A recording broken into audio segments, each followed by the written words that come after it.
The glitz, the glamour, the celebrations. It could only mean one thing. Welcome to the biggest night in showbiz. Welcome to the What, sir? They've been postponed? Because Biggies decided to fuck off to the Oscars instead. Right. Oh, and Oodles isn't here either because he's hungover from winning all those Razzies. Right, okay. Fine. I guess we'll just do a normal lame episode then. Ladies and gentlemen, and variations thereupon, this is Modern Escapism.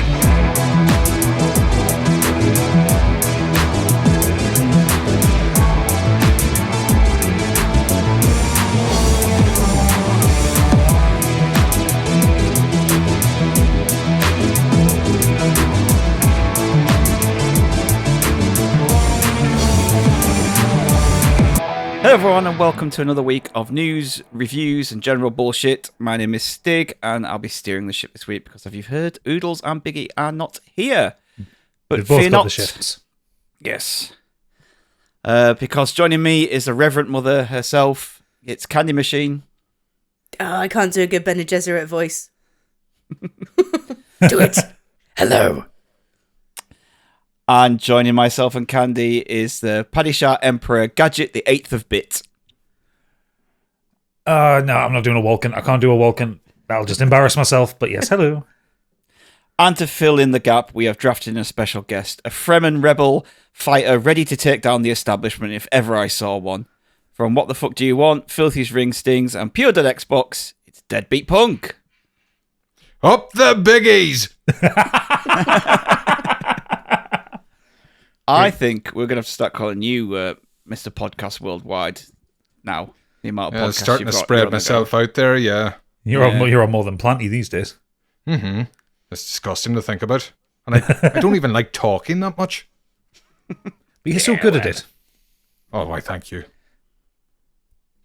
Right, I yeah. wasn't going to return the compliment, no. No, it's fine. I know.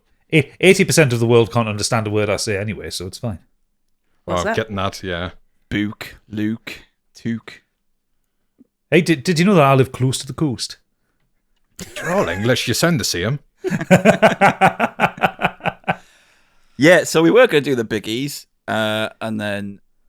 I was all excited. I thought I got invited to the big show. Yeah. So I can pick up the one that I won that still hasn't appeared. Biggie. Yeah, prick. Biggie on that one. Must have got lost in the post. Yeah, unfortunately, through illnesses and whatnot, it ain't happening this week. So Ebola. I got a new dress and everything. Well, you look fantastic. Thanks. Certainly wasn't wasted. How's everyone? You all right? Everyone all good? Yeah, grand. It's all right. Absolutely Been all grand. right. Been all right Magic, week. thank you. Good. Well, thank you very much for coming on, Punk. And I guess we'll Pleasure. Yeah. I guess we'll get into it. And I want to hear some news. You want to hear some news? You want to hear some fucking news?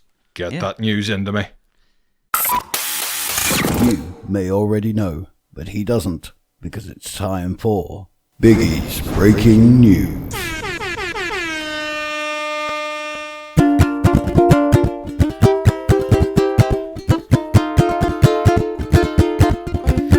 I've read, and I've read even more. I've found all the scoops, but I can't recall what for. I've passed, collated, made some notes in hopes of some success. The inevitable fact is that it never will impress. I've so much news to give, cause Biggie's gone away. It's down to me to read the news, so here I am today. I've all the news to give, though more news I've tried to get. I'm over my news budget and I'm now in fucking debt. Wow. Hey. A+ for effort. That was beautiful. Well done. I'm glad you enjoyed that. We're not worthy. I'm just trying to show a Biggie so that next time he has to try and put some fucking effort into it. I don't Comes know. out with a keyboard. Can Biggie even play an instrument, do you think? No, he can't. I see him as a I trombone. heard he's quite type. good with his organ. Yes, Whee! yes, I have heard this. He'll call up the spoons, won't he? I just want to see the one-man band set up. Right. Well, he has to up his game now. Yep. Certainly. So, news. Yes, news. That's the thing I'm doing right now. First on in gaming, we're recording this on the 10th of March, so that means it's Mario Day. according to Nintendo, because they want to do things with a backward date. So yeah, 10 day news. They've confirmed a new Mario movie in the works to the surprise of absolutely nobody, because the first one did that well.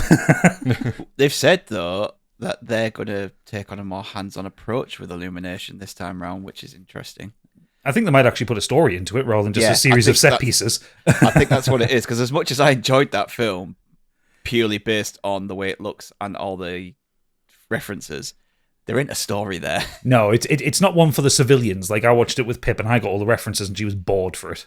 I think they were very much testing the water with that one. Yeah. Mm-hmm. Whereas, of course, we've The Legend of Zelda and everything in the pipeline. Yeah. But then when you compare to like the Sonic movie, there was actually a narrative to that one. So Sonic needed it. It did. They also confirmed Dr. Mario, Mario Golf, and Mario Tennis for the Game Boy are coming to the Switch Online. On the 12th, I think. On the 12th of April. The Paper Mario remake releases on May the 23rd, so that's the 1,000-Year Door one, I think. Is that right? It is, yeah.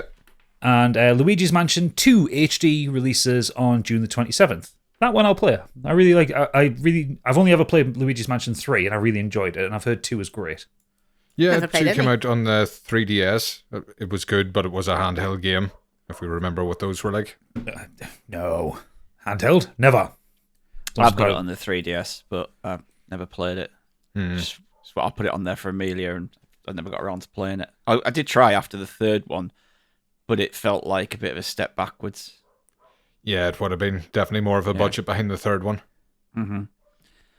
But I'll play Paper Mario. I really enjoyed the recent one. I can't remember what it was called. This one is proper turn-based combat. This, instead of the Origami King, had that strange puzzle system. Yeah, Which I got on with it. I got on with about half the time with it. Sometimes the writing is good. Oh, definitely. Yeah, they kept that going. Bobby, that's what I enjoyed. That's what I enjoyed a lot about the Origami King one. Was the writing was great. Yeah, the references and everything in the Paper Mario series, just brilliant. And the GameCube one was probably the best of the lot. I liked the N64 one, probably because it was the one that was first, but GameCube one was excellent. I'm looking forward to getting on Mario Golf. I love that one. It's a Camelot RPG. Oh yeah, the new Mario Golf was supposed to be a bit weak though, wasn't it? Yeah, they kind of took everything out and it's and sold it back to you. Shallow. Yeah. Well, speaking of selling things back to you, ever the brilliant businessman and 100% top boys of the gaming industry, Warner Brothers Games says the company plans to focus more on live service, mobile, and free-to-play games. Oh, brilliant. Following the stellar success of Suicide Squad. This thing, Hogwarts Squad coming next. Harry Potter's dead, but you play as all his classmates that got about a page or two in the series. This would be brilliant. Well, they singled out 4 franchises they're going to concentrate on, which are Game of Thrones, Harry Potter, the DC Universe, and Mortal Kombat. So, expect Harry Potter Battle Royale, I guess. Westeros Kart. Cool. Do we still have that Quidditch game in the pipeline? I don't know, actually. I don't think so. No one said anything about it for a long time. Yeah. And speaking of WB Games and their stellar business practices, they appear to have killed off Adult Swim Games, which they own, and are actively delisting the entire back catalogue of games. Which is digital future. Shitty. Yum yum. Yeah, so this includes games like Rick and Morty Virtual Reality, Rain World, which is fucking banging, Death's Gambit, which was really well reviewed, Samurai Jack Battle Through Time, which did well, Headlander, which is a Double Fine game, which did really well as well. Jazz Punk and what's the other one that I'd seen?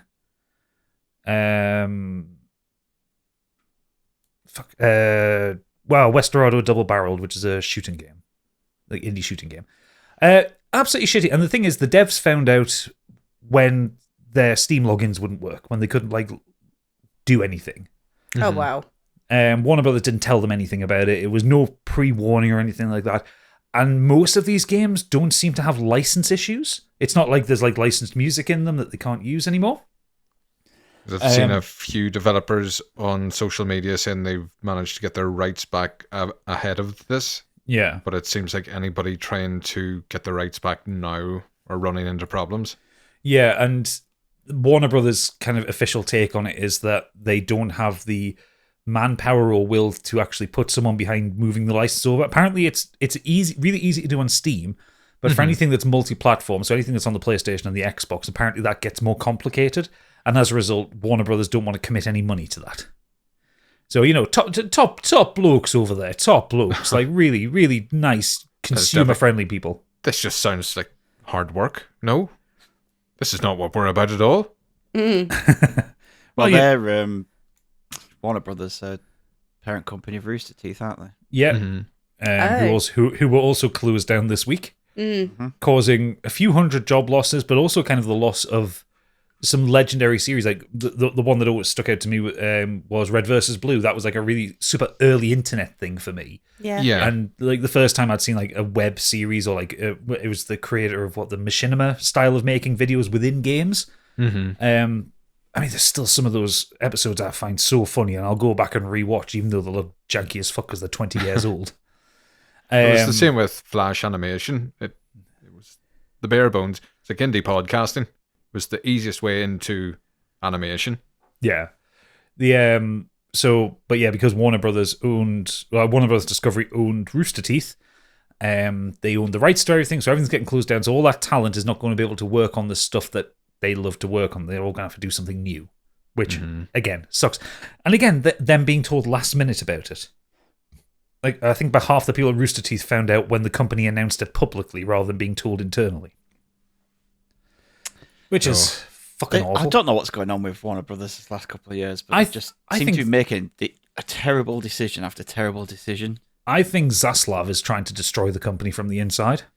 Yeah, it's quite funny that the other week they came out and said that they're the only pure storytelling company in the movie industry, and it was like, release some films and tell us. Yeah, is that when you're not deleting your films? Yeah, it's one of the like Warner Brothers were always kind of bad for things like, even like, you know, like if you're making YouTube videos on like the old Batman games, like they would just like copyright claim you instantly. Yeah. But ever since this merger with Discovery, that's just gotten worse and worse and worse. Like the content they're putting out is getting worse, but then also they're killing off the good content, and they've got no time for legacy content either. Like stuff that's already out there that can still just make passive money. Like, you don't have to do anything to keep Rain World going. It's a single player game, you know.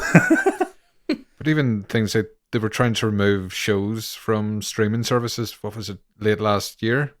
Yeah, they were as well. Can't remember what they were trying to remove. And then of course they were trying to sell the gaming division off for the longest time, but nobody was picking it up. No, and then, you know, the games that are coming out now, so obviously Suicide Squad has like no players now. Shut the bed entirely. What's the Steam charts on it? This is always fun. Oh, this is always fun. Bet it's about 400. So 24-hour peak 1,062. Wow. All-time peak 13,450.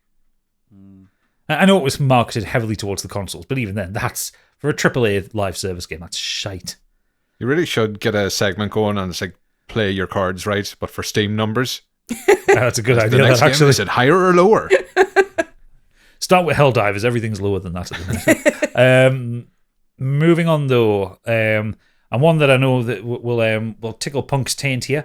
Sea of Thieves is currently the #1 best-selling pre-order game on the PlayStation Store. Do you want to explain to people why that makes you so happy, Punk? Yes, well, Sea of Thieves, as we all know, as we have heard, as anybody has been on any form of social media, is a load of shite. Pirate shite. Who would want to play that? Have you seen its Metacritic? Disgusting game. That's the Xbox quality right there. Belongs in the toilet. Of course, the little starving Sony boys get a little taste of it this year. Yum, yum, yum, yum, yum. Full whack for it, while we Master Race Xbox boys get it for free on Game Pass. Oh, the good life. And they fucking lap it up. Well, yes. So, yeah, no, it's just it's been covered before. We love baiting fanboys. So, yeah. It's nice to see it do so well, because nobody was going to buy this. Who wants the leftovers? Who wants the crumbs from the Xbox plate? Turns out quite a few people. quite a few people. And it's rare, so it's great to see them doing well. Oh yeah, everyone loves seeing Rare doing well. And also, it's kind of continuing this trend that we're getting this year with stuff like Helldivers as well, where these smaller kind of almost indie games are doing really well on the PlayStation, the consoles, but also outselling the AAA games. Because great as the tech is in Sea of Thieves and like the back end service behind it and all that, it's still like a AA game. It's not the top tier of what Xbox has ever put out. Beautiful graphics. I fucking love that. I just love bimbling around and looking at the water. It's so good in that game. It's just a great game to hook up with friends in. It's chaos. Especially over lockdown. I think a lot of us jumped onto it during that. Yeah, I did definitely. So yeah, but it's really funny that the number one best-selling pre-order game in the PlayStation Store is an Xbox game. It's tickled me that. Rise of Ronin, Stellar Blade, just looking up sadly. Top left corner. Stellar Blade, everyone's looking up skirt. There's no skirt to look up, it's just there, Stig. I know. I've been seeing the laziest perverts on the planet. The pictures that have come out this weekend, my God. Well, yes, because there was a demo came out for Stellar Blade, and actually that's just reminded me of a news story I meant to post in. PlayStation pulls the Stellar Blade demo off consoles after the RPG was accidentally made available. Which I didn't realise they had the technology to do. Remove material from your console. I delisted, like the PT was delisted, but there's PS4s around the world that still have it saved on. It's going nowhere. I think it's part of the more connected technology behind the PS5. Like reach into your hard disk and pull shit out. It's just with our previous story about things being delisted. Could it be such a time where things are delisted, and even if you have a saved copy? I mean, Scott Pilgrim, before it was delisted, I had it on the 360. Yeah, it's probably still on there. But when it was pulled from the stores, it was gone. Now, if it's pulled from the stores and it's gone, and they can deactivate it on your console, so it's gone. Yeah, so the story was saying the Stellar Blade demo was quietly added, then swiftly deleted from the store earlier today, with Sony redacting access for users who downloaded it. So I think they basically just took away the license key. So it's still on the console, but the license was taken away. Yeah. I don't like scrolling the news stories, but the screenshots still make us feel a bit ill. Are you trying to say there's something off-putting about a busty lady with a toddler's face? What's your problem? It's a busty lady with a toddler's face and like 14-foot wide hips. Like she's impossibly proportioned. I thought we were past this in gaming. Sounds hot. I'm into it. When's Dead or Alive Volleyball coming back? I need that episode of Edge in my life again. Oh, no. Another one that's making the Sony fans very unhappy at the minute. The Ghost of Tsushima's director's cut comes out on the PC on May the 16th, which has caused another round of consternation and a lot of people shouting on Twitter saying that this is a betrayal by Sony or some shit Gadget, like that. I'm going to have to stop you there. This is a false story. Oh? These are Steam fans making fake profiles, acting like outraged PlayStation fans to farm Steam points. Oh, right. So it's a conspiracy. Yes, they're just trying to make Sony fans talk about. There's this entire narrative against them. Those poor lads, leave them alone. So the PC version of Ghost of Tsushima includes the full game, the Iki Island expansion, and the cooperative online multiplayer Legends mode. It's been Nixes has been working with Sucker Punch to use their in-house engine technology to PC and implement PC features such as unlocked frame rates and graphic settings and all that. One thing that makes me happy with it is ultra-wide monitor support, so you get a wider field of view and you can take in those gorgeous graphics. I bet it's going to look stunning. It's a beautiful game. Even just on the PS4, it was a beautiful game. But yeah, just like being able to. Same when Returnal made the jump. The first thing you thought was ultra wide. Yes, and it looks amazing in ultra wide. So I have it on Steam as well, and it's so good. But yeah, a lot of the Sony fans have been a little bit upset with that. I say a lot of the Sony fans. It's like the really vocal minority that are just very, very fucking vocal. My punching bags online, yeah. So who gives a shit? You've still got the ability to play it on your consoles. Like, it's been tainted. Can't play it anymore. But it's just that thing. They've got it a few years later. It's going to fund the developers that you love, that you really like their product, and it's going to fund the possible sequel and make Yeah. it even better, or Yeah. land Which earlier. will come out on the PlayStation and then come out on the PC 2 or 3 years down the line. So it's not like it's going to be we're funding it for Xbox and PC. It's Yeah. going to still be PlayStation. They're not taking it out of your mouth to give it to somebody else. Nah, they're just weird people. Back to poor business decisions. EA hopes to use generative AI to drive modernization and make development 30% more efficient. Good old AI. Yeah, this is coming off the back of assigned 900 jobs went at EA this last couple of weeks. Yeah. EA CEO Andrew Wilson discussed his plans for generative AI, including making development more efficient and encouraging gamers to spend 10 to 20% more money on EA's games and more fun stuff. It's always nice when they say the quiet part out loud these days. Like it's like he's not saying like, "Hey, AI is going to make the games better for the audience." No, we want them to spend more money in our games. Well, if it said on the front of a video game box like, "Oh, this is partially made by AI," I'm not going to be like, "Here, we'll take an extra 20 quid then." You deserve it. I think it's possible to use AI within games to like drive your behavior a bit more, like get you to the store a bit more, like to buy the microtransactions. Oh, put off. During this conference, Wilson called the era of generative AI incredibly exciting, adding that Electronic Arts is embracing deeply the new technology. He also mentioned there are 3 pillars to the way he thinks about using generative AI: efficiency, expansion, and transformation. I hate this guy already. Speaking of efficiency, Wilson mentions that Electronic Arts' business involves an incredibly iterative development cycle, as pressing a button in a game doesn't need to trigger the desired effect, but it also needs to be fun. The desired effect is the fun result, my friend. So as a result, game development is incredibly time-consuming, and games now taking 6 and 7 years to build. It is amazing just having non-creatives talking about AI as some form of magic.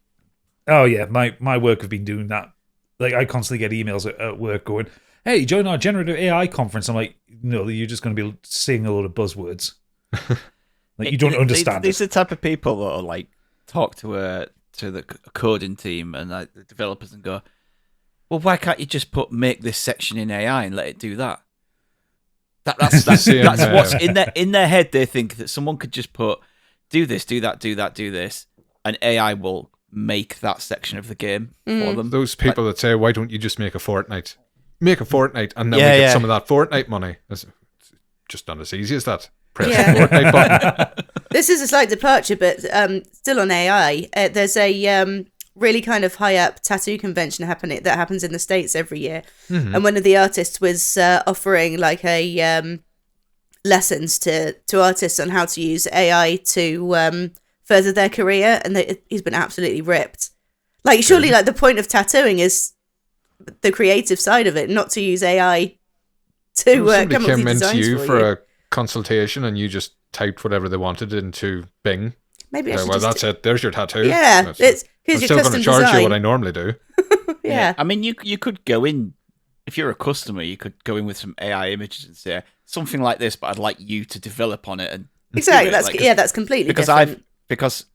when I've gone into my title artist, I can't draw for shit, and I'm like something like this, and my drawing is absolutely horrendous. So I have to let him try and figure it out. That's why you go to a professional. Yeah. But and these conferences cost like $200. Here's pay $200 to learn how to use AI to rip a customer off. So it's just infiltrating everything. People like that don't get ripped enough. It's like they're getting abuse now. It's never enough. Yeah. Destroy them. Also, I think the tattoo industry, there are a lot of shitheads in there. Oh, big time. Me being one of them. Well, yes. The biggest shithead of all. Moving on. 600 Activision quality assurance workers have just formed the biggest video game union in the US. As first reported by The Verge, 600 QA workers have formed a new union at the publisher. It was organised through the Communication Workers of America union. This surpasses the 300-person ZeniMax Workers United. But what is notable about this is Microsoft have just immediately acknowledged it. Yeah. With their massive layoffs at the start of the year, none of the layoffs were part of a union. So it's really in people's interest to do so. Yes. So yeah, good for them being able to just like hold Activision to account one of the shittiest companies in the world. Because it sounds easy just to say, everybody should unionize. But if it was that easy, I'm sure they all would. Well, also American corporations do tend to specifically laugh it crack out. down. Yeah. But there are sort of drawbacks to unionizing as well. Like, for example, students straight out of college, whereas they might have a foot in, they're only going to pick the best of the best to work at these gaming companies, and there's going to be no new talent. And games are going to take even longer because there won't be quite such a crunch culture. So it's a bit of a double-edged sword. I can't really see a solution other than the people at the top skimming all the money. That was going to be my other point, because if you join a union, then you normally get pay locked afterwards. That's one of the main agreements across the board. I think really what should happen is, yes, the workers unionize, but to possibly make the gaming industry better and to make like game development better, anyone at maybe like C level, just eject them from the company. You save a lot of money. You save a lot of bullshit. You don't have people like Andrew Wilson going out there going AI. It just seems to me like it's the board members that are the worst bits of the gaming industry. Yeah. Like publishing, marketing, all that buzz. Yeah. Cut it off, get rid of it. Yeah. Most expensive, flabbiest part of the company. Just put it up on Steam. But also, just given the fact that there's been nearly 10,000 layoffs, and we're only in the middle of fucking March. Yeah, actually, when you were on Pure Dead Xbox, we talked about the number. What was that? February. In February, it was about 6,000, and there's been a lot more since then. So the year before was over 10,000, and that was record breaking. And I think we're knocking on the door of it, if not surpassing it now. There's on a side tangent, there's a podcast I just started listening to recently called Better Offline, and it's a tech journalist talking about the tech industry. And he did an episode on basically the concept of that the line has to go up and people are getting laid off in the tech industry, like gaming industry and all the tech industries. And the companies are still posting massive profits because at that level money is made up. And if they get rid of like 10,000 people, like if Microsoft get rid of like 10,000 people, that makes their profit and loss sheet look higher for the quarter. Oh yeah. And then the CEOs and the shareholders get big bonuses, and that's all it is. And it's like, it was no coincidence we had those massive layoffs at Microsoft around the time they announced they were a $1 trillion company. Yeah. So a worthwhile podcast to go listen to, but yes, it's very. I'm feeling very polemic about the whole situation, and I'm very much on the workers' side of this one. Let them unionize, eat the rich, all that kind of thing. But the people that actually make the games, I'm on their side. They make the things I love. The publishers can lick various parts of me. Yes, they can all get fucked, to use your parlance. Onto film and TV. The viral Willy Wonka experience is becoming a horror movie. Because who didn't see that one coming? What is it? It's the unknown. A horror film inspired by Willy Wonka has been announced after the attraction became a viral sensation. The unofficial How many porn parodies do you think there are right now? There's got to be at least one already. The unofficial Willy's Chocolate Experience in Glasgow, that sounds like a porn film. It does. Captured the attention of many social media users over the past week, becoming infamous for its use of AI imagery in a promotion that didn't quite match the actual experience. I still love how wild the internet's gone on this one. Like I sent one to Stig earlier. Someone's done like a D&D character sheet for the unknown as an enemy. So that's getting dropped into Scorched sheep at some point. Do you think this was out? It's pretty much run by students, wasn't it? With the exception of the main guy that put it on, it was all college kids. Running the whole thing. Do you think it would be a help or a hindrance to say that you worked on that, because it's so it's gone so viral at this point? I think it depends on the job that you're going for afterwards. Like if you're going on for like some social media influencer kind of related job, they'd probably fucking love you for that. Also, the girl that played the unknown, I bet she could do a signing at Comic Cons and also she'd probably make a packet. Probably, yeah. Well, the Oompa Loompa, the crackhead Oompa Loompa one, the sad one, she's been doing cameos and getting interviews on TV and radio and everything. What legends. Strike while the iron's hot, I guess. Yeah, exactly. Definitely, that's the way to do it. Fucking hell. One that'll make Candy happy and Oodles cry into his Guinness hangover. Yeah, I'm annoyed he's not here for this one. This is what I think is really he's offended.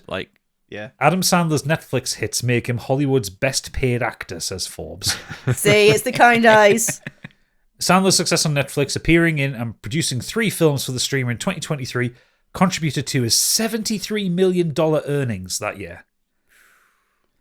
Last year, Sandler's lucrative relationship with Netflix also saw him write, produce, and voice the animation Leo, and appear and produce comedy You Are So Not Invited to My Bat Mitzvah. That's a hell of a title for a film. This year, he's already starred in the sci-fi drama Spaceman, also on Netflix. There's no such thing as too much Sandler, the company said when renewing his deal following the success of 2019's original murder mystery. Quite right. His earnings were also boosted by 44 stand-up comedy dates last year, and this puts him above Barbie star Margot Robbie, who at 33 is the youngest person in the top 10 by a decade. Tom Cruise is third on the Forbes list, with Margot Robbie's co-star Ryan Gosling joined fourth with Matt Damon, and Sandler's murder mystery castmate Jennifer Aniston in sixth. That's amazing. How is Jennifer Aniston and Matt Damon that high? Yeah, Matt Damon I can kind of understand, but Jennifer Aniston. I mean, does she get that much in Aniston's residuals been from cropping Friends? up a lot. She must get she must either get that, and also she must be getting paid a lot for the morning show.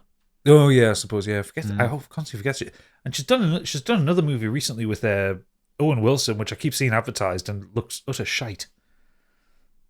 I can't even remember the title of it. That's Matt Damon. The only thing I can remember Matt Damon being in is Oppenheimer, and he was just like a side character. Doesn't Matt Damon have a production company though? Yeah, probably. Yeah, because him and Ben Affleck have a company where they write and produce things. So I suspect he's been doing a lot more behind the camera than. Oh, he was in Air. Sorry, Oh, did Air, Air. didn't he? Yeah, Air was great. Yeah. Next up, Zack Snyder continues to insist that the Batman that won't kill is irrelevant. The first sentence says it all. Speaking on Joe Rogan's podcast, Snyder noted, Batman can't kill as canon. And I'm like, okay, the first thing I want to do when you say that is I want to see what happens. And they go, well, don't put him in a situation where he has to kill someone. You're protecting your god in a weird way, right? You're making your god irrelevant if he can't be in that situation.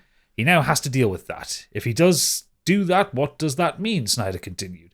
What does it tell you? Does he stand up to it? Does he survive that as a god? As your god, can Batman survive that? He's not a fucking god. He's a bloke in a suit with daddy issues. I was going to say Batman in a position where it would benefit him if he was to murder somebody is something they've done once or twice. And it's usually ended up as a really dark story. Even darker by Batman standards. Like, he... It really annoys me that Mario won't murder somebody. All Zack Snyder's ever read is The Dark Knight. That is literally the only comic he's clearly ever read of Batman. Yeah.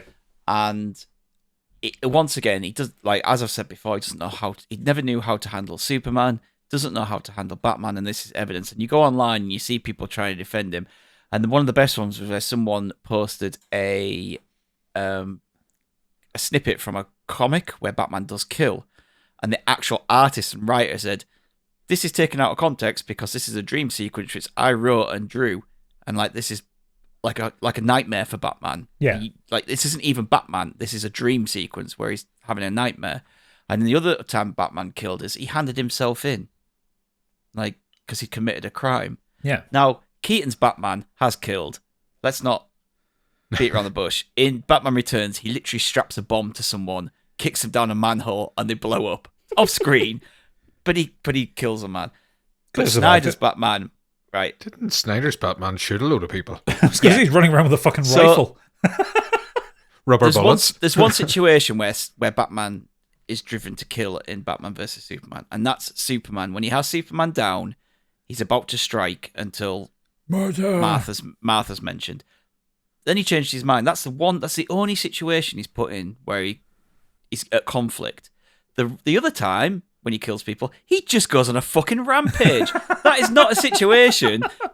That's not like a clever situation. That's not Snyder going, oh, well, in this situation, Batman had to kill. No, I've seen Batman take down multiple men. I've done it myself in the games in this situation by being Batman, not by just ramming through the wall with his Batmobile and blowing everyone away. That's not how it works. The way Batman does things is he doesn't kill anybody, but he does give them life-changing injuries. Yes. But they're not They dead. deserve that. Exactly. They deserve to have like broken legs for what they did for being bad people. Yeah. But yeah, it's if you can put him in a situation where he's at a moral quandary where he might have to kill, and he even does kill on screen, fine, but present it in a way where it is literally the only thing that he can physically do. You can present him killing someone if you're determined to follow that path of you either stay and be a hero or you live long enough to be the villain, whatever, you know. Yeah. If you want to go down that diverting path and you want him to become the villain at the end of it, then you can show him killing somebody, but it has to be the point that Batman's moral compass is on such a fucking knife edge all the time because the man's mentally deranged. If he has to kill someone, that has to be a tipping point for him. Exactly. Yeah, a good writer would not have that as the crescendo. It's not that he would kill somebody. It would be the aftermath. It would be the build-up. Yeah. The entire package. Whereas Zack Snyder just had him blasting men away. Slow-mo. And then in Justice League, blasting aliens. I mean, is that any... I don't know, what's the... Life is grey life. Well, exactly, what's the moral grey area there? It's like he's literally... I know the aliens are attacking Earth, but he still has Batman, like, literally ripping through them with bullets. Yeah, but then again, he also wrote the line, so your superpower is... So what's your superpower? I'm rich. I quite like that. Makes me want to punch things every time I see it. Quite like that. Moving on to the Weird World Web. Oh God, what's he put in here? Woman takes dead hamster Spud on tour of Europe because he loved traveling. I feel like this one's going to be more sad than funny, but okay, let's see. No, let's see. I put this in because it was a last minute thing, and I thought I actually thought it was hilarious. Okay. It's a shot out of a cannon. A woman has travelled more than 1,500 miles with her pet hamster's ashes to take him on a tour of his favourite places. His favourite places. Yeah, how does he know? Did he go to Amsterdam? Hey. She's cremated his eyes. He's not going to know. Lisa Murray Lang, 47, carried Spud in a vial on a necklace to some of Europe's most recognisable sites, including the Louvre and Buckingham Palace. She visited London, Paris and Amsterdam at the end of last year with Spud hanging around her neck. Lisa, from Birmingham, had made models of the cities for Spud to play in during COVID. See, this is not sad, this is funny. It's still sad. So she decided to Is one of them China? decided to take his ashes along in death and pose for photos in famous locations. It comes after she spent £3,500 and travelled 7,000 miles to scatter some of his ashes on a beach in Honolulu, Hawaii. Oh, wow. Lisa, She just wanted to go on a holiday, didn't she? Lisa, a dog walker. Where's a dog walker getting £3,500? No, I'm not even getting that. A dog walker said, "It's a nice warm feeling that we're still travelling together. I have a sense that he's still present on our adventures. Wherever we travelled, I made sure that his necklace was on view. The locket hangs so he's just above my heart. It's so comforting to know that he's with me all the time." I mean, do you think, like, I hate to say it, but when you get a small pet, like a rodent, cremated at a vet, are you actually getting their ashes, or are you getting one of the 14 hamsters that went in that day? You're getting the ashtray from out the back. You're getting the dust off the floor. I was say, the more you talked about this, the more it started sounding like a Yakuza sub-story. Well, especially when it got to Honolulu, yeah. Yeah, it could be in there. She was Or Spud. scattering a bit of ashes, and you've got Ichiban running in the background. Rip Spud. Yes. Gone too soon. Rest in peace, Spud. You're up there with the angels and Princess Di. With the angles now. Spud needs added to that meme of all the dead people with Harambe and that, doesn't he? Just on the shoulder of Captain Tom. Yeah. Captain Tom and Spud on their magical adventures. And there's an episode title. Walks in XL bullies. Disposable vapes. It's all coming together. Way. That's it for the news? That's it for the news. Excellent. Thank you very much. Right, we're on to what we've been up to this week. Well, Punk, you're our guest. Why don't you start us off? I'm just saying, if this was my show, we'd all be home by now. 10 minutes ago, actually. We're already home. Slow Good, say Horses. Has anybody been watching this? I've seen the first episode of Slow Horses, and I don't know why I didn't go back to it, but I did really enjoy it. I like I like a bit of a greasy Gary Oldman. Did not know that was Gary Oldman until the end of the first episode. Seen the name in the credits. Where the fuck was Gary Holy mother of fuck. He's doing I a lot did of not recognize that man at all. He's doing a lot of physical transformation roles, like his little cameo in Oppenheimer. Like, it took me ages. Took me to the end of that scene to go, that's Gary fucking Oldman. I had no idea it was him until someone mentioned it in a podcast. I don't even remember seeing him. I might be unaware of this. He played Truman. He played President Truman. Oh, okay, yeah, no, I did know. Yeah. It took me a minute though. So yeah, he plays Jackson Lamb in this series. Again, unrecognizable from the man from Leon that shouted. Slow Horses is based in Slough House, but it's known as Slow House, and it's like the bottom rung of MI5, some spy agency. Whenever you fuck up, you end up in the Slow House. Yeah. And Jackson Lamb, Gary Oldman, apparently was shit hot back in the day, burned out in the field. That's why he's the head of this department, and everybody under his employ has fucked up in some way or another. And it revolves around Jack Loudon's River Cartwright, who was an up-and-coming spy, quite good at what he did, but fucked up an assignment, a practice one. And if it had been a real assignment, a lot of people would have died, and that sort of thing gets you knocked down these days in the spy service. So I've heard. Yeah, the troubles are well over. And it's one of those shows where you just, I know that face, I know that face, I know this face. It's got Jamie from the thick of it, except he's not screaming and threatening people with a hole punch or car keys. No, he's softened somewhat, hasn't he? Yeah, I like that energy. But it starts off quite slow. As God said, I think I got the first episode into me. It's been highly recommended by friends, and they say, no, you especially will like this. I say, not really feeling it.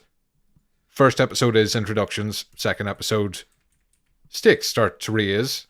There's a kidnap plot. It's a far-right group that have kidnapped a Muslim student, and they're going to behead him on the internet. And it's up to the agents to stop this from happening. Of course, there's 6 or 7 episodes. Nothing's that straightforward. It feels like an old spy novel, because it is a spy novel from 2010. I do remember when it first came out, there was a lot of people complaining about the idea that it was like an EDL kind of thing, being the baddie. You know, the usual types of people that would kick off about something post-pandemic. Why? They can be baddies. They are baddies. They're not baddies, they're British. Stereotyping racist, Stig. Newsflash, white people can be bad. White people can be racist too. No, we're defending our country with our XL bullies. So, yeah, I could see those complaints, but I would say anybody with those issues didn't finish the series because it goes into that. Yeah. But I think also anyone with those complaints needs to shut the fuck up. But everybody's entitled to their opinion, and if they weren't, I would have nothing to laugh at on Twitter. Fair enough. What's that on? It's on Apple. Apple Plus. Fuck you, Stig. I don't know if you mentioned it. No, because I pirated it. I don't know where the fuck it is. I'm not buying another subscription. It's on Apple TV Plus. So, yeah. Oh, then I definitely didn't. Just AI your voice and said, it's on Apple TV Plus. Just pitch it up a bit. It is actually, it's just what I want to watch. Other people have said it's pretty good. So I say I've got the second and third series. I think there's a fourth one out or coming out. I'd definitely be jumping on that. Yeah, I've got a free subscription to that. I think it runs May, so I really need to give me your fucking password then. Yeah, I need to get the use out of it. So yeah, it's one of those ones. I don't want to go into the story too much. It's nice. It envelops as you watch. Cyberpunk finished it. Gadget. Fuck you. Well covered on this show. Yeah. Let's say I was more negative than Gadget was last time. Yeah, I think we agreed on a fair few things, but there was a few more things that pissed you off. Yeah, I think it's a bad game at its core. I don't think it can be fixed. It feels like it's been pulled apart in 4 different directions and can't be put back together.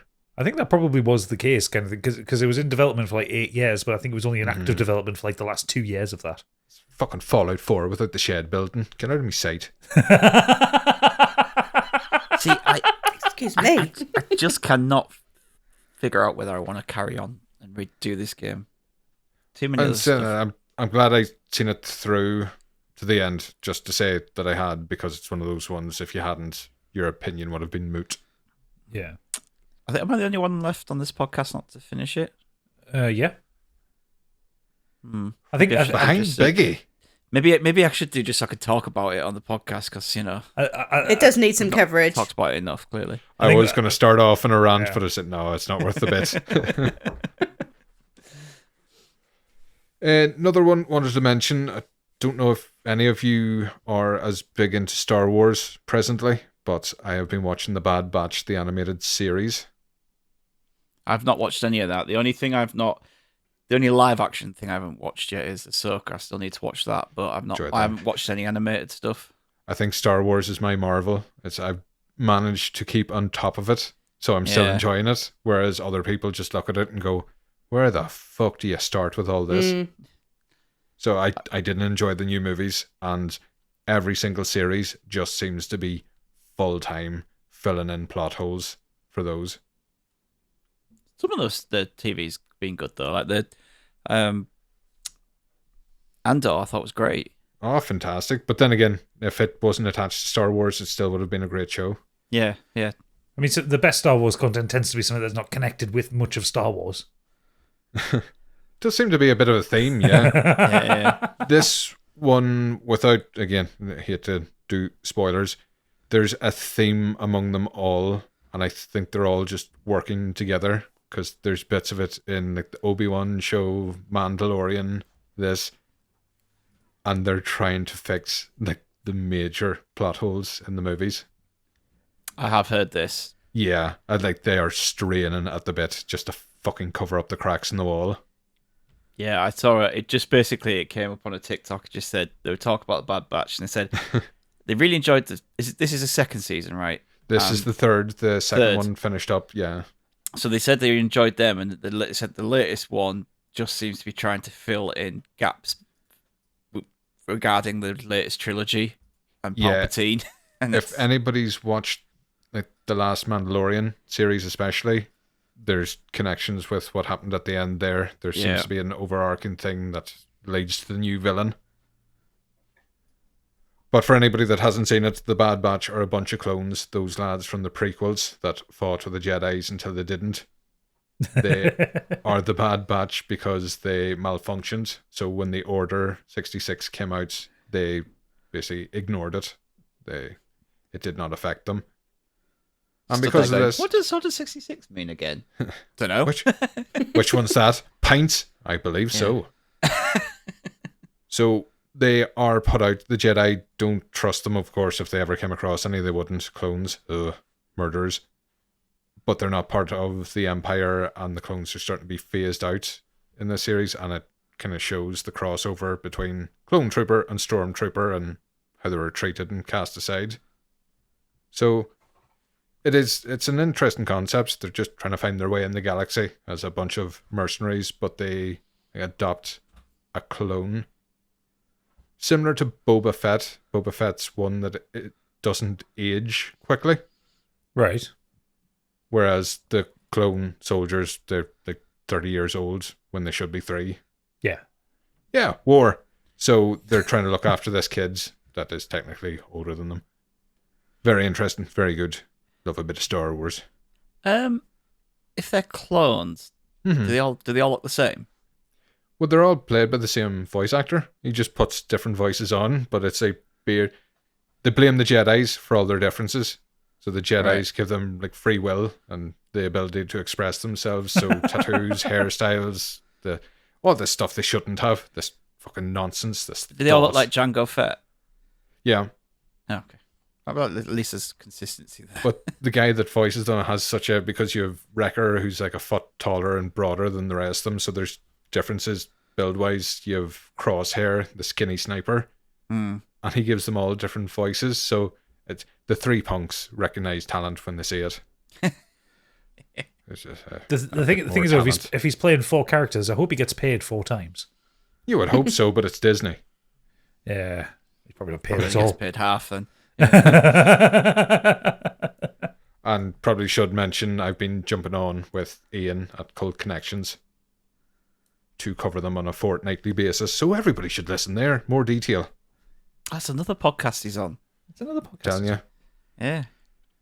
I'm HIV positive of the indie podcast scene. Wrap Fucking up. hell. Biggie's not here this week. I was going to say someone's picking up the slack. Oh, wow. Hold my slack. Great. So is that your two things? I have a pile of things. You can keep going if you want, but whatever. Helldivers 2. I'd like to talk about it, but it's been 3 fucking days. I haven't had a good game yet. Cons. I bought it this week as well. I've only played it with Gadget. Played it with a random. Mm-hmm. We finished a mission. Played it with Gadget. We had a good time. Apart from when as we were trying to evacuate, I got stuck on the ramp. You did. Like literally, I got caught on the ramp and I was like, I can't move. Got killed, and then the ship just took off, so we didn't get our. I've seen this happen a couple of times. Yeah. There's been a few interesting extraction moments I've had recently. there was one I was playing with Sam Boone and Joe from Hallmark of Greatness, and Joe got killed by the pelican as it landed, but all of his stuff landed underneath. I was trying to get the samples that he dropped, and I ended up actually triggering the end of the mission. So he was furious. I had one game. The mechs have recently been introduced. They're fun. And a lad hopped into his mech. There were bugs around his feet, and he shot a rocket at them, killing the bugs, himself, and the 2 lads beside him. Nice. So the pelican had landed, and I was there trying to revive the 3 of them, and I said, I should just leave them behind. Fuck this. I tried on my ally, and graphically it's fine. It's just it runs at about 25 frames per second, and it's like nah. I just thought I'd give it a go to see what it looked like, but I don't think I'll be bothered playing it on a handheld at all. Let's need a mouse and a keyboard. A shame first. it would I be know a you nice used the one. controller, A but- handheld. I can't use mouse and keyboard. I try. I'm not fast enough with it. Like, yeah, the mouse and the aiming is faster, but it's all the other hand movements. Like, I used to be great with it. When I used to play Counter-Strike, I used to be able to choose my weapons, everything, without even looking. I'd be like, bang, bang, bang, bang. Mm-hmm. Now, these days, I cannot figure out where my keys are quick enough. I think it feels less immersive as well, like, especially if it's a shooting game. You're pulling a trigger when it's a controller. You're not like clicking a mouse and using your left hand. And I'm not a fan Get the of full that. Time Crisis rig. Ready to go for it. Oh. I had the Namco gun con when I was a kid. That was fucking banging. did. That. Yeah, same. But I've got an Elite controller, so I've attached some of the flaps at the back to certain buttons and stuff. So that's kind of helping. Flaps. But yes, everything. Anything else? What more do you fucking want? I don't know. I'm just asking. Do you want before I blood? Well, I go get a knife. I'll cut myself open. You bleed blue, PlayStation Blue. So I'm just asking before I move on to the next person, so you don't feel offended. very that good I left hosting something duties. off. Thank you. No, Yes. I am all done. I have not done any more this week. I am sorry, Stig. I will be better next time. You hope so, slacker. Unlike me, I've watched 7 films this week. Fucking hell. 7 films I've watched this week. So which one should I talk about? I'll talk about 2 of them that I actually really loved. So, And the rest were shite. no, the rest were really good. I'm fine. They were good to fine, but these 2 are particularly great. And did you watch Caught these at home, or are you really abusing your wife's workplace? No, these ones were at home. I did want to see these at the cinema, but I never managed to get there. So I just these- wanted to check. But I did. Me and Kate did want to watch this. First one was Poor Things. We did want to watch that at the cinema. We just never got a chance to kind of Poor watch it. Things is mine. Oh well, you can. I'll let you lead it. Should I take it away? You take it away, and I'll talk about my other film afterwards. Yeah, so I watched this because obviously it's an Oscar nominee, and I haven't really, with the exception of Barbie and Oppenheimer, I haven't watched that many that are Oscar worthy, shall we say. So I thought, well, I better catch up on this. I heard this was weird. Yes, it is weird. Without being too spoilery, Emma Stone is a character who is she dies at the beginning, and what we'll call a mad scientist in Willem Dafoe brings her back to life, but having put a baby's brain into the body. So basically, it's the brain of a newborn baby in a 20-something year old's body, and it's kind of like a Frankenstein / coming of age / awakening of sexuality drama. Of course, like when she's sorry, sort of, what? yeah, all of those. That poses some questions, doesn't it? Well, yeah, no, we'll get into that. Don't worry. Okay. Yes. Or Stig's all ready to defend the paedophilia. Just sit your ground. No. Wait for it. Mental paedophilia. Sorry. Yeah, it's kind of a grey ground, but that's not really the point of the film. The point of the film is a question of her free will. It's whether she's being taken advantage of by several different men until she gets to the point in her own intelligence where she can make her own decisions. She knows enough about life where she can she then completely emasculates these guys, makes them look completely daft. And it's kind of a journey of awakening. It is very it's not what I expected. There is a lot of kind of crassness to it. It does make you feel extremely uncomfortable, especially sort of in the first maybe sort of quarter of the film. Like the first part of the film is in black and white. And I don't know what the creative decision was behind that, but I think it's because babies, they see in black and white, don't they? I think it's all due to the fact that first half an hour, 40 minutes is that she is a child. Her brain is still developing as a child. Yeah. She may look like a woman, but her brain isn't, and the way she talks and the way she acts and the way she interacts with things is very much like a child. How quickly does the brain develop when it's in an adult body? Well, it's mentioned that it has accelerated somewhat, but then that's a baby's brain, isn't it? They have accelerated learning, along with accelerated hair growth as well, apparently. This is a film that I appreciated. I didn't necessarily like. It wasn't necessarily my cup of tea. It looked stunning. It's a completely sort of fantasy-looking, almost a bit steampunk setting. But I can understand why it's up for an Oscar, but it wasn't really to my taste. Is it a comedy? Because I've seen it like advertised as a comedy. I wouldn't say it's a comedy. I haven't seen. I laughed my ass off through this film. I thought it was hilarious. It depends on how dark humoured you are. Yeah, I mean, there was one moment that absolutely got me, and it's for me, the film took off when Mark Ruffalo enters, which is probably about. Yeah, which is probably about a third of the way into the film, when the film becomes in colour as well, rather than black and white. And this is when she's just starting to learn enough about the world that she's making her own decisions. She's and the Willem Dafoe's character, he's not oppressive. She has her own free will. I can't say what she can and can't do. She's free to go if she wants, because she wanted to go off, have this adventure like a little girl. This man's taking away on this great adventure, and she's like, yeah, I want to go. And yeah, rather than oppressing her decision, Willem Dafoe's like, well, I'm not happy about it, but we're going to be here if we're here if you need us, kind of thing. Sends her off with some money and like, go experience the world. Mm-hmm. And Mark Ruffalo's character he's got the gift of the gab. He's completely charming, completely pompous, upper class dickhead. Yeah, he's so. She good. doesn't. Oh, he's so good, but she doesn't see it. She's naive, just like all young. You guys have never been a teenage girl, as far as I'm aware. However, you do get blinded by the charismatic people, and when you get a little bit older, when you get to your sort of late 20s, you realise actually these people are just buffoons. Mm-hmm. I don't need to put up with this. And so, like, seeing that on screen, it's like, yeah, we've all actually been through this. Like, we've been dazzled by the right words and everything, and you can turn it around and just completely, like, by the end of it, his character is he's the one that's a child. He's acting like a teenager. He's throwing tantrums. So yeah, I loved it.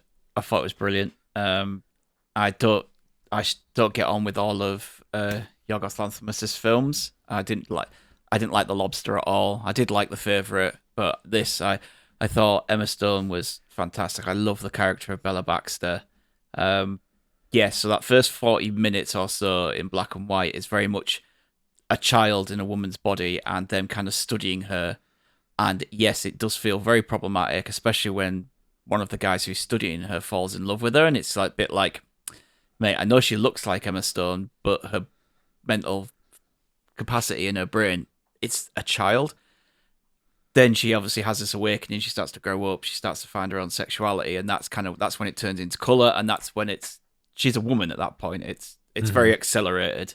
So once it goes into colour and it kind of becomes a woman, it's fine. She starts to discover herself and learn about the world, and she becomes quite philosophical in her thinking, and her put downs are incredible. And yeah, she comes up with terms such as furious jumping for sex, which there's a lot of sex in this film. Do not watch this with your parents or your grandmother. See, I don't know. That still kind of makes me feel more uncomfortable about it. It's the idea that she's coming up with a term. It's almost like infantilizing the concept of sex. Yeah. If she's calling it something like furious jumping, that just there's a bit that just makes a little bit in the back of my head go, no.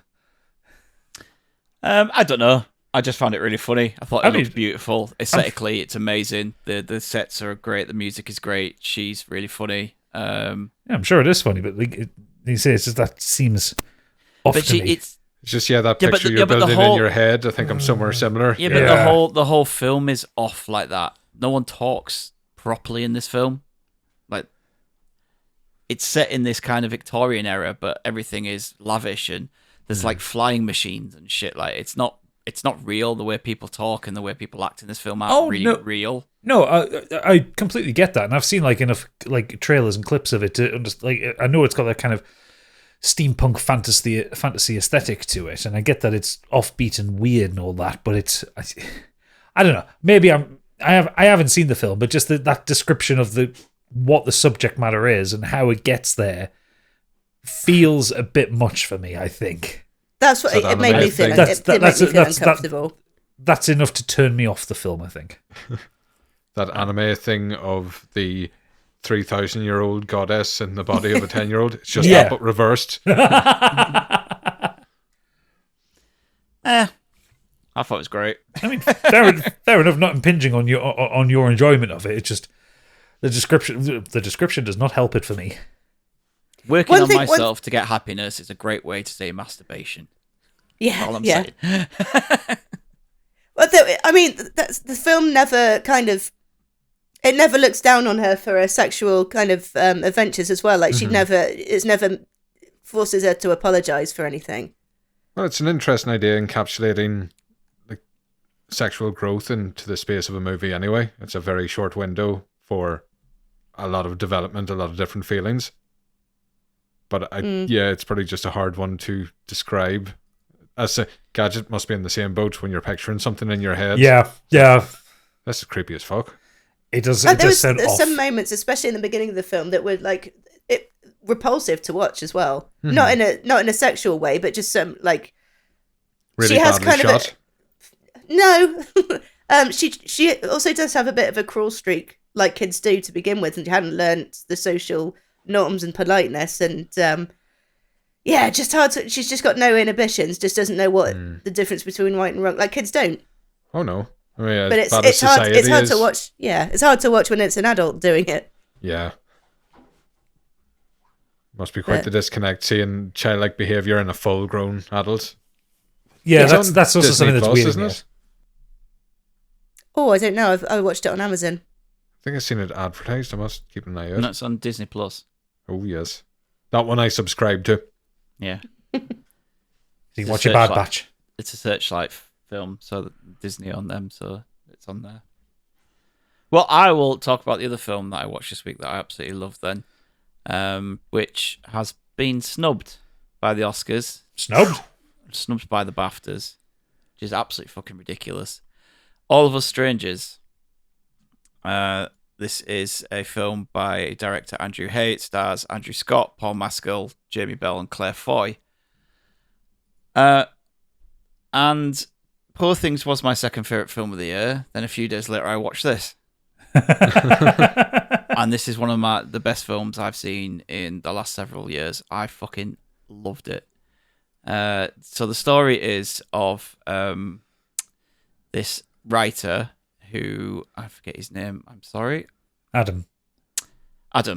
Story is of Adam, who lives in a London tower block by himself, and he is very lonely. He's dealing with the trauma of the loss of his parents when he was 12, the grief behind all that, the trauma of he's a lonely homosexual man, and it's kind of dealing with the fact that he never obviously got to tell his parents and come out to them and anything like that.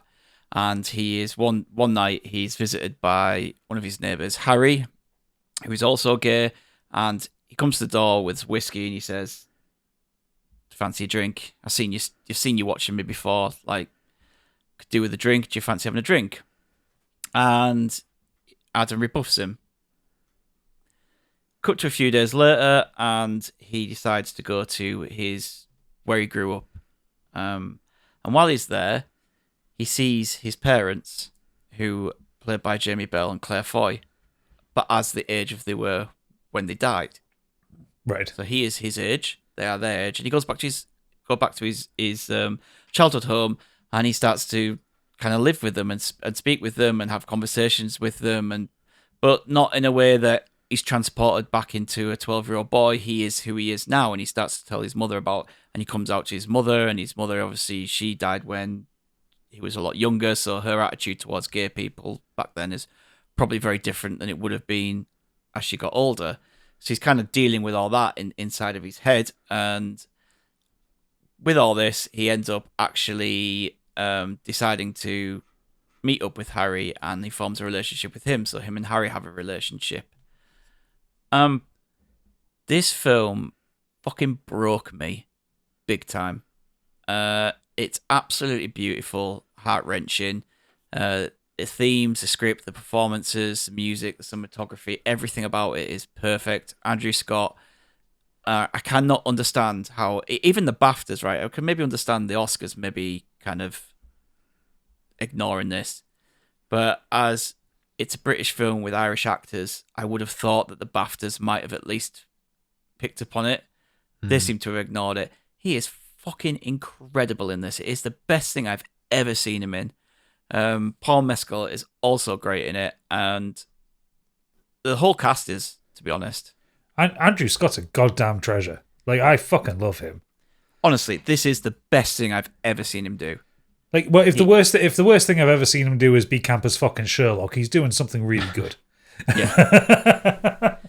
But the film is so sad. Like, it explores themes of loneliness, trauma, grief, homosexuality. It's that's all that encased within this, and their stories they talk to each other about, and him having this kind of weird meeting these parents' ghosts in essence, and all that wrapped up, and the kind of grief he's going through. That he still clearly hasn't got over this death of his parents. That's all sad enough in it. For the last 10 minutes of this film, like, I fucking wept like a fucking baby. What the last 10 minutes of this film, and I was feeling very numb after the credits finished rolling. It's so good. And Kate didn't watch it with me. She kind of knew what had happened because someone at work had spoiled it for her. And I said, well, I started talking to her about it and telling her what the story was, and I almost started welling up again, just telling her about what went on. Honestly, if you love cinema, like, this is up there with like one of the best films I've seen in so long. It's absolutely amazing. And I've actually been reading a few different theories on what the film is about and what the ending's about, and a lot of it makes sense. Like, there's various different ways you can interpret this film if you want. But honestly, yeah, watch this film. It's absolutely amazing. Yeah, it sounds like one of those ones. It's more important what you take away from it rather than what they're giving to you. Yeah, definitely. And like, looking at reviews, it's glowing left, right, and center. Mm-hmm. Like, it could be very traumatic and very triggering for a lot of people, especially people who maybe lost their parents, or or gay people that came out and how their parents reacted to them and the struggles they've had with loneliness. Like, it's very triggering for all of that. But the way it explores all those themes is just amazing. And notorious homophobes, are we okay to watch it? Yeah. We're grand. Yeah, apart from maybe like the gay sex scenes and all that. What? Fine. Just looked up what awards Andrew Scott had been nominated for or won. He has won a grand total of 1 BAFTA award and 2 Olivier awards. That's all the recognition he's had from major places. BAFTA's not recognising this and nominating it. It baffles me. The BAFTA he did get was best actor in a supporting role for Sherlock back in 2012. 12 years ago. Well, I already know an award he's going to win this year. Ooh. Because had we done it tonight, spoilers, we would have got one. Fair enough. Yeah, all of Us Strangers. Everyone should watch it. The other, actually, just want one more quick mention of. I watched American Fiction this week, which is obviously another film that's up for best film and got a lot of nominations. I really want to see this. Jeffrey Wright is up for best actor. Sterling K. Brown's up for best supporting actor. This is the story of Thelonious Monk Ellison, who is a writer. He's a black writer, but the things he writes about isn't about black culture. And he's struggling to sell his book, and then he decides to write a black story of the hood and the troubles of gangs and everything. And he writes it in such a way that it's just like, it's clearly taking the piss. But all of a sudden, it starts to take off, and everyone starts to love it, especially white people. There's a lot of jokes about white people saying that black voices should be heard, and the black man who's wrote it, they've been like, like, this is all on the nose. It's very good. It's funny. I think it thinks it's a bit more clever than I thought it actually is. I do think it loses its steam a little bit. 2/3 of the way in or so. All the performances are fine, but when I kind of look at the last film with Andrew Scott, Paul Mescal, and them not getting nominated, their performances for me were a lot better than some of the ones from this film and other films that have been nominated. Right. I enjoyed this film. I don't know if it's awards worthy, personally. I mean, do you think it's actually going to win anything? The stuff it's up against It might is win tough. adapted screenplay, but I don't think it's going to win any of like the big awards, like the film director and actors or anything. I mean, even then, though, in adapted screenplay, it's going to be up against some big ones as well. Yeah, that's the only thing I think it has a shot of actually winning. But it was fine. It was enjoyable, but it wasn't like out of the 10 nominated films, I would have put this at like number 8 for me. And then you would have got shouted out on TikTok again. Yeah. No, that's because I put Barbie too high. So yeah, that's two things. Well, the 3 things that I did this week. Gadget, round us off. Okay, so a couple of quick ones. I finished Children of Time by Adrian Tchaikovsky today. It's up there, one of the best sci-fi books I've ever read. It's really, really fucking good. And the way it ends is not how I expected it to end, but in a kind of good way. Excuse me. No, it's a phenomenal book. I don't want to talk about like any of the plot points beyond where I talked about last time because that'll just be spoilery as fuck. But Jesus Christ, if you like sci-fi, read it. It's so good. I started it. I've got it on. I got it on Audible. I need to crack on. I kind of drifted away from it a little bit. Get on it. It's a slow burn at the start, but when shit starts kicking off, it's so good. I also, the FOMO hit me really hard, and so I restarted Final Fantasy VII Remake. It's all your fucking chatter about Rebirth. Yeah, you bastards. So I've now, in the space of a week, despite the amount of Helldivers I've played, I've managed to get up to the Haunted Train Yard. Oh, that's so much better than it is in the... Well, not better, but it's so more expanded, isn't it, the train yard? Well, I don't know. I just started that bit. That's where I'm up to. Yeah, that's great. The thing is as well, like you've got Rebirth to look forward to because already I think Rebirth's better. Excellent. Well, I will say there's been some bits of it I haven't enjoyed as much. Like some of the linearity stuff, the linear bits of it, just kind of a bit boring. I didn't really enjoy the Sector 5 slums apart from when you get to Aerith's house. But then I really enjoyed Wall Market. I thought that was a really fun part of the game. And the fact that they kept in Don Corneo, that whole section was just fucking brilliant. That was so funny. That was so Had funny. to. It was Cloud and his dress and his little dainty walk. It was just so funny. I was just killing myself laughing throughout the whole thing. But also they made Don Corneo just as slimy and horrible and cartoony as he had to be. So yeah. Do you know what I like about the series as well is they haven't made Tifa and Aerith love rivals. They haven't made them some kind of bitchy. Like, they're really good friends. Oh yeah, they're absolutely BFFs at the point that I'm at in the game. Yeah. And they've known each other for about 2 hours. Yeah. But I also just enjoy the kind of the way the combat system works. It's kind of free form, but you can do active time battle. But then you can choose who you're fighting as for the best thing.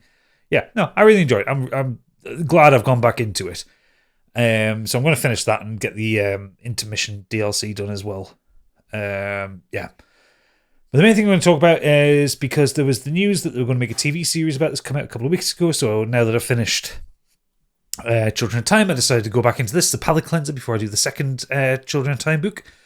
I've restarted reading, because I've read it about 3 times already, Neuromancer by William Gibson, which is the progenitor of the cyberpunk genre. It was written in 1984. And it was his debut novel. He'd done some short stories beforehand. For instance, Johnny Mnemonic. That was a William Gibson. Also things like Burning Chrome, which he'd kind of ripped off from Escape from New York for some reason. I don't know how he managed to get that to there, but all right. But this tells the story of Henry Dorset Case, a low-level hustler in the underworld of Chiba City, Japan, affectionately known, Candy, as Night City. Yes. The character is once a talented computer hacker or a console cowboy, as the book calls it. He was caught stealing from his employer, and as a punishment, his central nervous system was damaged, leaving him unable to access the virtual reality data space called the Matrix. He's then approached by a mercenary and told, "One more job and we can fix you." That kind of thing. He's got to steal something else from the corpse. It's the definitive cyberpunk novel. Like there's been one since like Snow Crash, which have kind of expanded on some of the ideas from this one. But this is where a lot of it originated from. William Gibson was William Gibson was afraid that this wasn't going to take off because he was writing it as Blade Runner came out, and he thought everyone's going to think, "Well, I've just ripped off Blade Runner." And he wrote it in the space of a year because he was commissioned this. This was a commission, his first, for a debut novel for a science fiction magazine. And he crammed it out in a year. But the writing style of it is fucking brilliant. And I've just found the first couple of paragraphs of the first chapter. Seriously, the way this is written, you can see where Cyberpunk 2077 gets it all. So this is the first couple of paragraphs. The sky above the port was the colour of television, turned to a dead channel. "It's not like I'm using," Case heard someone say as he shouldered his way through the crowd to the door of the chat. "It's like my body's developed this massive drug deficiency." It was a sprawl voice and a sprawl joke. The Chatsubo was a bar for professional expatriates. You could drink there for a week and never hear 2 words of Japanese. Rats was tending bar, his prosthetic arm jerking monotonously as he filled a tray of glasses with draft Kirin. He saw Case and smiled, his teeth a webwork of East European steel and brown decay. Case found a place at the bar between the unlikely tan on one of Lonnie Zone's whores and the crisp naval uniform of a tall African whose cheekbones were ridged with precise rows of tribal scars. And then there's a bit of dialogue which I don't want to spoil because it kind of sets up some things. But then you get the Case shrugged. The girl to his right giggled and nudged him. The bartender's smile widened. This is my favourite fucking line in the whole book. His ugliness was the stuff of legend. In an age of affordable beauty, there was something heraldic about the lack of it. The antique arm whined as he reached for another mug. It was a Russian military prosthesis, a 7-function force feedback manipulator cased in grubby pink plastic. Like, that's the standard of the writing. That's the style of it. And, like, you look into the way the dialogue goes. One of the lines that I skipped over there was, Wage was in here early with 2 Joe boys. Like, it's all the stuff that Cyberpunk 2077 and the Cyberpunk TTRPG took from. Like this idea, this idea of this weird slang that you get of combining different languages together. Nadsat from Clockwork Orange. Yeah, it's very much like that, and it's an absolute classic book that I think a lot of sci-fi fans read in the kind of 90s and early 2000s, and since The Matrix came out, I think it's fallen out of favor, but like people don't read this one as much. They do a lot more of the 90s sci-fi and like the stuff that this influenced. I mean, the whole concept of The Matrix came from this book, you know? Mm-hmm. I read this after The Matrix. There was kind of a resurgence. It came back into bookshops locally. They must have reprinted it around that time as well. Yeah. I think it had a game as well. Yeah, there was I think there was a point and click game for it, I think. The Commodore 64 episode I did, I think this is one of them. It might have been Interplay. Video game adaptation of the novel was published in 1988 by Interplay. Yeah. It did Wasteland and everything. Yep. The way William Gibson describes things is wonderful. Like a lot of the book is based around the idea of the sprawl, which is this just urban center that crosses the entire United States. It's like mental, the concepts that he's putting there, because this is like looking at Arthur C. Like in 2001: Space Odyssey, the novel, not the film. Arthur C. Clarke basically describes the iPad. In Neuromancer, like William Gibson has taken this idea of connected computing and transhumanism into a place that no one's really thought about at that point. So it's absolutely, if you enjoyed Cyberpunk 2077 or you like kind of weird or offbeat sci-fi, it's absolutely worth reading because even just the visuals are fantastic. And I'm actually listening to it on Audible while I do things. The Audible version is read by Jason Fleming, of all people. Turns out he can't do an Australian accent, but he'll try it anyway. I had no idea this was a series. I must pick this up again. Oh yeah, there's I think there's 4 books. I want to say 3 or 4, definitely. This has been over 20 years. It's about time for a reread. No, absolutely. And you know, there was that news that they're going to make a TV series about with Robert Pattinson as Case, which I'm entirely fucking into. That's hopefully going to be awesome. So yeah, It's been a few years since I've read Neuromancer, and it's been a longer time since I've read the sequels. Mm-hmm. So yeah, I'm just going to go through the series. Good show. Yeah, great books. Excellent.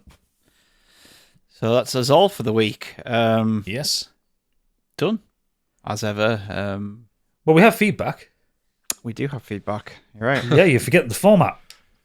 I am forgetting the We'll format. skip forward. Well done. Trying to end it quicker one, that's why. No. Kieran's been on. Hello, modern escapistas. I watched Dune Part 1 this week and loved it. And following the thoughts and impressions of last week's episode, I am pumped to see Part 2. But that's not what I'm writing about. You'll see Part 2. Do it. Just do it.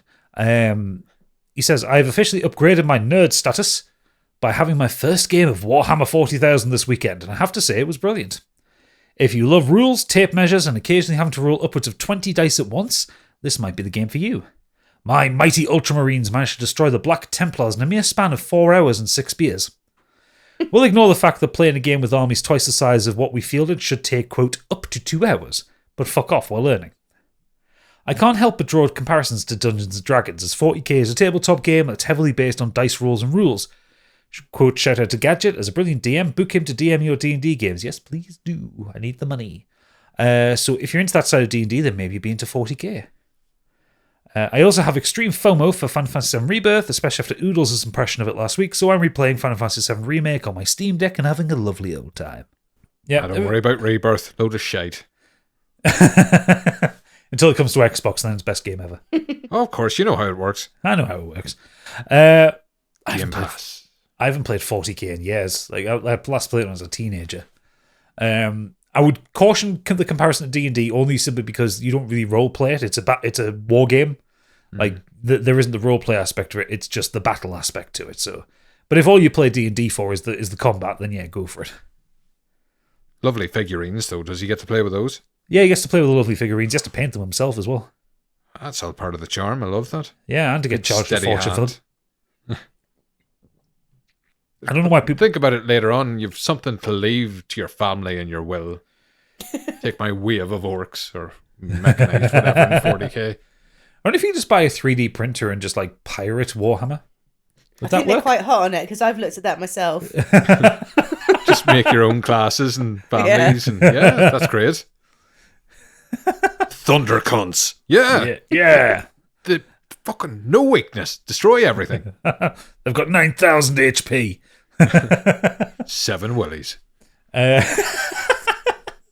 Lee Davies has said, I recently restarted Bloodborne as I never finished it in 2015 due to a corrupted save file. I'm finally past the area I got up to originally. I'm halfway through the Forbidden Forest. I really love this game and now I'm more experienced in the genre. Having finished Elden Ring, I'm having a much easier time of it. I'm hoping to have it finished by the end of the month as I want to pick up Dragon's Dogma. I forgot Dragon's Dogma was the end of the month. God fucking damn it! At least you can create your character now, get a head start. No, because that's like a fucking 15-hour endeavour in itself. Exactly. Get a character so get right. it ready. Get it out of the way. I love that character creation. It looks amazing. You could do like every individual teeth. Yeah. Tooth.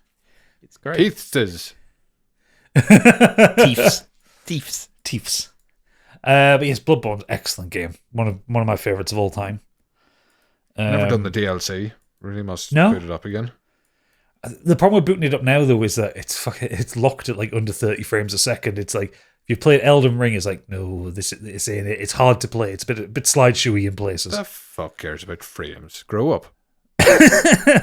I care about frames. Next up is the former Mr. Worldwide himself, Planty. Right now, so Planty texts me his feedback every week. He doesn't submit it in like the usual places. Planty special. Yeah, because he can't be asked. But I'm just going to read the text out verbatim. Ah, damn it, I'm late. Sorry, but I'm in London, nomming all the food at the Ivy Asia. Yeah. Watch Extraordinary on Disney Plus. Story of a girl with no powers in a London where everyone has powers. She also has a cat called Jizzlord, which makes Colin Robinson sound like a pedestrian name for a cat. Namaste, bitches. That looks quite funny. I might watch that. I've watched that. I started the second series. I think it released this week. But I'm only like an episode or two deep. I've heard good things. Irish Lead. Fantastic series. Right, okay. Start off then.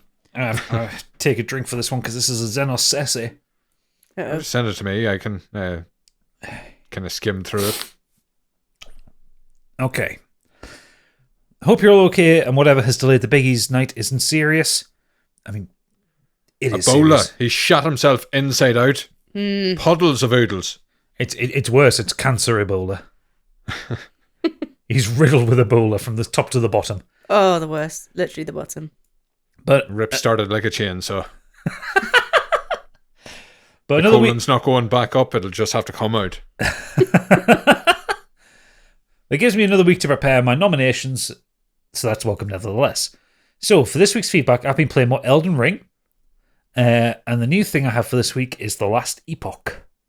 I mentioned this last week, and I think I've played enough of it now to assess it properly. This is an ARPG by 11th Hour Games. Great name for a company, apparently. And avoiding repeating everything I mentioned last week, it's proven to be a really solid so far. You don't get to customize your character when you make them. Rogues and acolytes are female, primalists and mages and sentinels are male, appearance and your gear is fixed, but build customization is incredibly in-depth. Every character has a passive ability tree that you can unlock as you level to define the playstyle even before you start deciding on what skills you want to use. Every skill also has its own upgrade web, which you get 20 points to invest in a skill when a skill is leveled up fully, though you can only invest in 5 skills, with plenty of ways to totally change how something behaves. You also get a mastery selection, which is functionally a subclass using the Sentinel as an example. You start out a pretty bog-standard warrior type. That's the end of that sentence. I thought that was running on there. At the end of Act 2, about 5 hours in, you get your mastery choice, which then locks in for the rest of the game. You can respec everything else at will, but the masteries are irreversible. And as a sentinel, you can either become a paladin, you know what a paladin is, a forge guard, something like an artificer, making minions which are copies of your own weapons and armor to form a personal army in combat, or void knight, edgy bastard with a big smashy weapon that makes holes in reality with magic that can literally delete enemies. I want that one. I picked Void Knight at the moment, and at the moment I can hit things for 15 times my own max HP, which is exactly what I want from the class. If Diablo 4 insulted your intelligence and Path of Exile gave you choice paralysis, this is a well-made fantasy ARPG that doesn't expect you to have a degree in theoretical game design to set up a build, and also doesn't keep asking if you want to put another coin in the slot machine every time you get back to town. There are microtransactions, but the devs have said they don't intend for anything other than cosmetics to appear in there. We'll see if that holds up in the future. But so far, they're taken seriously. If nothing else, their pricing for their premium currency is actually set up so humans can understand it, and the qualities that you can buy actually line up with the amounts you can spend, keeping the predatory aspects of those well away from the game. I respect that, and I hope they stick to it. One last thing, if Gadget is on tonight's show, I want to mention there is a new flavour of tango showing up in shops in my area, which I'd like him to read out. Oh, fuck off. Are you ready for this? Specifically, Are you ready for this? No. Specifically, Mango Tango. Mango tango. Mango Tango, mate. I hope you're happy. I'm going to text Pip and tell her to say that one to you. Mango Tango. Word. Yeah, I mean, Last Epoch sounds great. That's a lot of information to take in all at once. But thank you for that, Zemos. That's a load of bollocks. All right. I think with Last Epoch, like I've seen a fair bit about it. Like, because I really wanted Diablo 4 to be good, but then Activisioned it. Mm-hmm. Or rather, Blizzarded it. Either way, it shut the bed. So, like, an ARPG like that is something I've been looking for a long time. So this might scratch that itch if I ever get round to it. But last up, we have Angry Kurt. He's in your field here, Punk. This week I started Lost Judgment.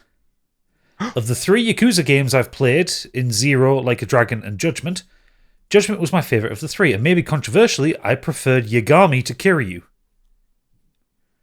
Thoughts? What a load of bollocks. Don't get me wrong, I love the Yakuza stories and characters, but for me, Judgment was better because the story was less about Yakuza politics, but about a detective story, which I just prefer and also find easier to follow. So I was always interested in Lost Judgment, but it had been in my backlog for a while. A few hours in, and it's great. The story has me hooked as the story has me as hooked as the first games with its high school-based mystery, but then you get to beat up, and I quote, delinquent students. And I think combat is much improved from both Zero and Judgment 1. Yagami is still my boy and still so satisfying to pull off some hilarious finisher moves. I'm looking forward to playing more. TV-wise, I started Shogun, which is good, but I don't feel like I'm intelligent enough to always track what's happening, so I have to rely on episode recaps, and I also finished What If Season 2 for Never Watchers.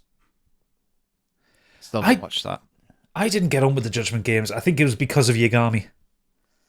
The man's got great hair and great genes, but that's about it for me. I think for anybody that doesn't want to delve into the full Yakuza series, it's a great jumping on point. And yeah, I like the detective stuff too. Yes, attorney reference in the first one. I adore that. But any other game you play, I miss that wall jumping combat. Yeah. So I always forget Kiryu can't jump off walls. So, you bollocks. You can pick up bicycles and put them through a wall, but jumping off them. Yeah, Kiryu's feet are stuck to the ground. Yeah, very much so. But I love Judgment 1. Lost Judgment lost me. The side missions. Normally when you start a side mission or side game on Yakuza, you knuckle in and you finish it to completion, then you move on to another one. Like the management one you would have done in Like a Dragon. Yes. They're gated behind chapter progression. Oh, so you've got to keep track of things. Yeah, so there's a boxing one that I really enjoyed, got into it, and then I think I had 2 boxers that I just had to fight, and that would have been it completed, but they didn't unlock until chapter 10, 12. The vinegar strokes of the game, and by that stage, you're focused on the main story. So by the time everything unlocked, it's like, no, I'm too invested. I want to finish this, and then there's no free play afterwards. Yeah, like when I get to Animal Crossing Island in Infinite Wealth, I'll just be focused on that until it's done. Well, that's what I did. 4 o'clock mornings. So. Do I stay up for 2 hours and go to work, or try to get some sleep? Sophie's choice. Because I remember I didn't get into the business sim in Zero, which meant I didn't have anywhere near enough money to level up Kiryu to the top. The skill trees. And I struggled to finish that Well, game. you would do, yeah.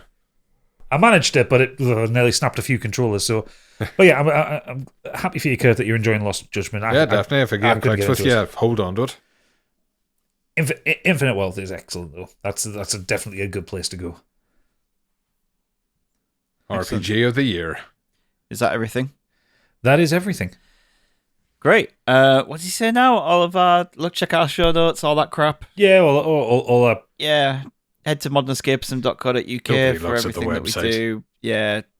It's a good website. I designed that website. More people should go look at our website. You what? What's that? What'd you say? Did I mumble? I said it's a load of bollocks. I think I've said it a few times tonight. You should be ashamed. Yeah. Well, what's your website? Youcunts.co.uk. It is. Youcunts.co.uk. And who came up with that? I can't remember. I was drunk when I got it. Yeah. Don't worry. Website Every king. time I think you cunts, I think of you, Stig. Yeah, exactly. It's not Hand in even a hand. website, though. It's just a redivert to his link tree. Cheater. What more do you need? I have more than one podcast. I have to spread it out a bit. Yeah. They're your websites to check out. Everything we do, obviously, on Patreon. We've got how do we say this? Modern Escapism. Oh, Sake. for fuck's sake. What a load of bollocks. With an fun, X. Yeah. That'll be coming in April. You should get Fast X soon. Well, if Biggie's recovered from his Ebola cancer. Yeah, he will be. He'll get through it. And then he'll have another illness after watching that film. A hernia to add on top of it. To be honest, not going to lie, we don't know if the Biggies are next week because Biggie's birthday is his 50th birthday next week. Sorry, Biggie, just dropped it in there. Biggie's Big Bash. He's away most of the weekend, so if we can't record Friday night, then The Biggies, we'll delay it till the Biggies the might end have of- to be at the end of the month, yeah. yeah. Yes, So holding your hands up. Fantastic in podcast form. we have a video format, so Fuck, I forgot about that. but yeah, it all Should've depends took my on shirt Biggie, who is currently ill and hasn't replied to my text messages. So I blame everything on him. But for now, that's everything apart from Candyland.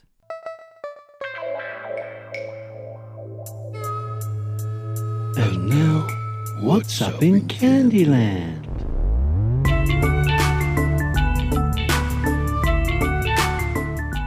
Well, speaking of bollocks, I've come up with a synopsis for The Unknown. Here we go Eagles is then. going to be furious that he's not here. There we go. Right. In the heart of an urban sprawl, the forgotten district of Ashenbrook harbours the dilapidated ruins of the once grand Ashcroft chocolate factory. Within its crumbling walls, the legend of the malevolent chocolatier known as the Unknown festers like a disease, drawing in those who dare to seek its dark secrets. A group of thrill-seeking friends led by the daring Alex ventures into the abandoned factory in search of adrenaline-fueled excitement. Unbeknownst to them, they stumble upon a labyrinth of horrors where the Unknown's grotesque experiments still echo through the corridors. As they delve deeper into the bowels of the factory, they encounter the remnants of the Unknown's macabre creations, chocolates infused with the blood of his victims, each one a testament to its insatiable thirst for carnage. Nice. Among the grisly discoveries are vats filled with molten chocolate where the unfortunate souls were submerged alive, their screams forever trapped in the cursed walls. Cages littered with bones reveal the fate of those who dared to defy the Unknown's will, their bodies twisted and contorted into curly whirlies. But the true horror awaits... But the true horror awaits them in the heart of the factory where the Unknown's Oompa laboratory lies dormant, teeming with unspeakable monstrosities. Here they find tables stained with blood and viscera, where victims were dissected in the name of experimentation. Chilling displays of human organs preserved in Turkish delight line the walls, a sickening testament to the Unknown's depravity. When the group finally discover the Unknown's nest deep within the walls, they find human remains cocooned in caramel. Suddenly they realise one of them is still alive. In a feeble voice, they mutter the words, "Chew me." Trapped within its malevolent grasp, the group must confront the darkest depths of their own humanity as they struggle to survive the night. As tensions mount and blood flows freely, alliances are tested and betrayals abound. With each passing moment, the unknown's grip tightens and the line between nightmare and reality begins to blur. Sounds good, doesn't it? Are you Garth Marenghi? Maybe. Is this the plot to the horror film that they're making? Yeah. Have they commissioned you, Candy? Yeah, I was They gonna can say, do. I'm open to it. Let's get on it before they make it. I nearly broke out in the giggles, and it was over the smallest part. It was known as the unknown. That's why I'm asking if she's Garth Marenghi, because that's a Garth Marenghi line. Oh, big time. I'm nothing but an excellent writer. You're a really good writer. You should write more. That was brilliant. So yeah, if Asylum Films, whoever's bought the rights to it, want to reach out, let's collab. Do it for 50 quid. You can have that. Coming to Shudder in 2 weeks' time. Yeah. And it perfectly explains why Willy Wonka would choose to hire them in his factory, because he's an absolute mental case. Mm-hmm. Yes. Yeah. Great. That's it. That's Candyland. That's Really? the podcast. Thank you very much for Punk to come on. I mean, you can plug your wares, but I know usually when people ask you that, you just tell them to get fucked. So Yeah, but if they don't offer, I also grill them over that too. yeah, What, is my time worth that little to you? yeah. So We've you already can't said your win. website address. yeah, exactly. Several I would give times, it up yeah. for free. Yeah. So yeah, Free. thanks very Fuck much you. for coming Where's on the Patreon money? to fill in some space, and we'll be back next week with the Biggies or not. We don't know. So check. You'll see next week when it comes out. Bye. I love having no content plan. An audible shrug. Shrug. Say bye-bye, everyone. Bye.